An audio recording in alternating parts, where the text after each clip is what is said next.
Hey, I'm Carlos from The Spoon, and I'm here with Alex from RoboEatz. How you doing, Alex? Good, Carlos. Thanks a lot for having me.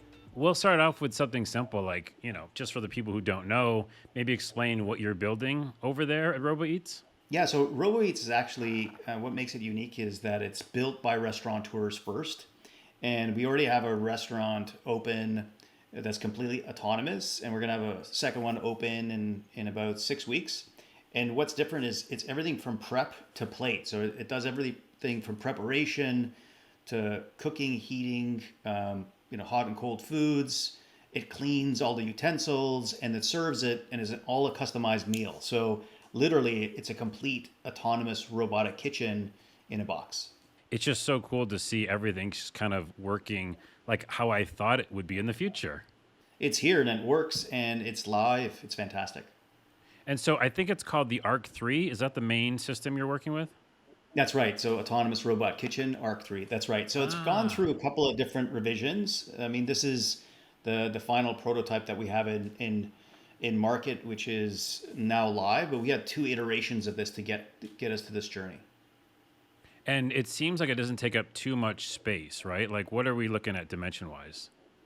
Yeah, like if you think about it, it's a really good question. So a typical food court, like if you walk into a food court and you go to a sub shop or any kind of Panda Express, that's like 400 square feet on average in a food court. This thing is about 200 square feet. So when you think about sizing of it, it's perfect for, obviously I talk about food courts, but in a lobby, in a central station, like a terminal, airport, hospital, it's really easy to plug in and drop one of these inside one of those locations. Not only like a food court setting, you would have just the area to prepare the meal, but also all the different like employees, the back room for them, right?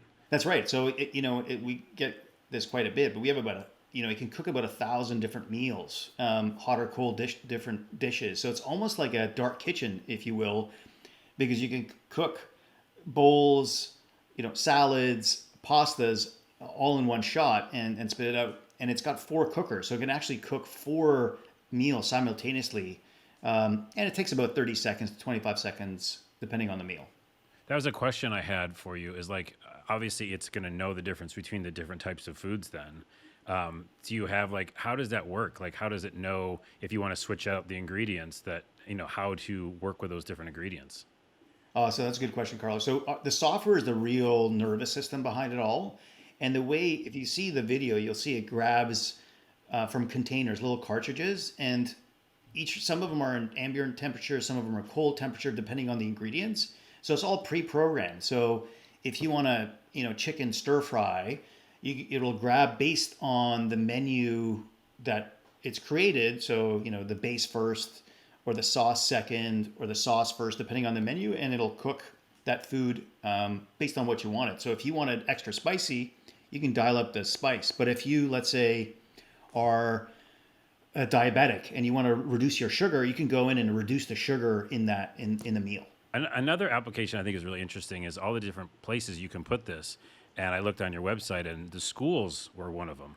And I remember, growing up with just terrible meals, and I'm not sure if it's changed that much, but just the idea of having something automated, making meals that will work and that are good and can be programmed. Is that something you've already done outreach to? Yeah, so if you think about that category, really, that is our main kind of driving force or demand from hospitals, business canteens, right? Like you think about, especially in this environment with people coming into work not 5 days a week, but 3 days a week. And Right.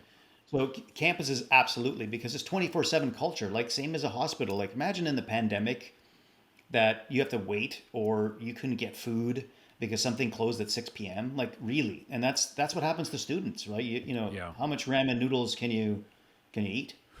Well, a lot. The answer to that is a lot. And we both know that probably firsthand. So, my second question for you is everyone loves a good story about how companies got started. I was just wondering how this all came together for you and how this journey began.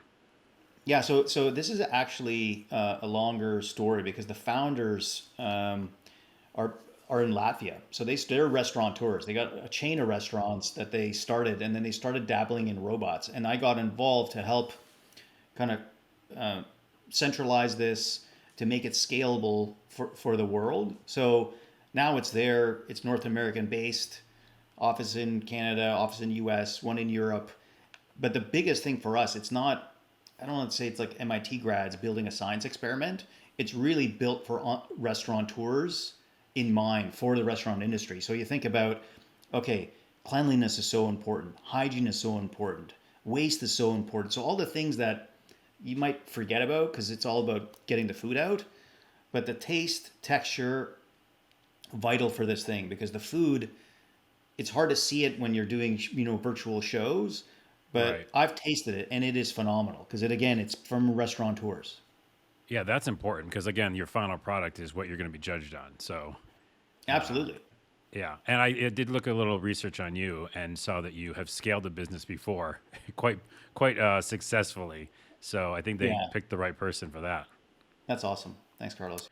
Well, Alex, thanks so much for taking the time and talking with us about this. I'm excited about the future and excited about RoboEatz. And what's the website so people can go check it out? It's Robo, Eats, EATZ.com. Z, Z. yes, Yeah, Z, Z. That's my yes. Canadian accent. Oh yeah. By the way, I love Canada. I got to come visit you sometime. You should, Carlos. Alex, thanks so much for being here. Well, let me do the outro music. I'll do Here it that. comes. Here it comes. There it is. Oh, good Thanks. timing. Thanks, man.